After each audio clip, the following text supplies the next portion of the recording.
Once again, the breaking news: Newfoundland and Labrador has a new Liberal leader and a new premier-designate. John Hogan will replace Andrew Furey, who resigned back in February. The party made the announcement at its leadership convention earlier in the day. CBC's Peter Cowan is live at the convention right now. So Peter, what more can you tell us about the new premier? Yeah, John Hogan has been a provincial cabinet minister. He's reasonably well known with the province because he's held a number of high-profile portfolios, including Minister of Health. In the last leadership campaign, he was actually the campaign co-chair. He helped the last premier, Andrew Furey, get elected. This time around, though, he was the man on the ticket, and he was able to get a commanding percentage of the vote, 77% of the points as part of this leadership voting process. There were 13 or almost 14,000 registered Liberals who signed up, who were able to vote in this process.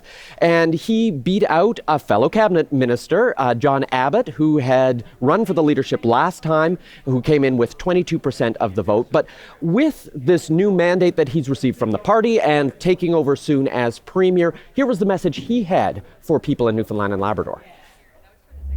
But it's an incredible honour to be chosen to lead the Liberal Party of Newfoundland and Labrador and to be the next premier of this province. Every single day.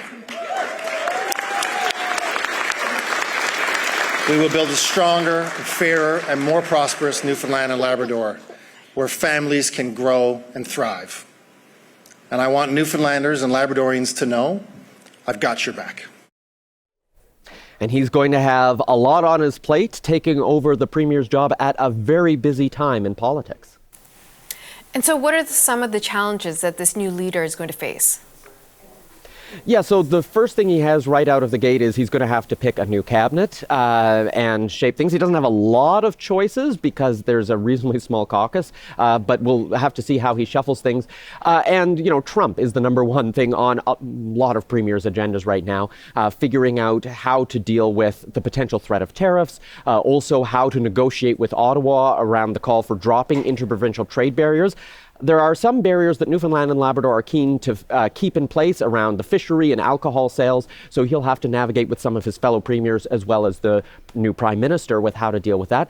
And the other important thing here in Newfoundland and Labrador is a deal with Quebec over hydropower. This deal is worth tens of billions of dollars. There's an agreement in principle, but there's about a year for this province, Quebec and Hydro-Quebec, to finalize that deal. So he's made it clear that that's one of his key priorities, is to try and secure the best deal possible. He pointed out he's a lawyer. He's used to dealing with contracts, so he's hoping to put his eye to that agreement as that gets finalized over the next few months. CBC's Peter Cowan in St. John's. Thank you.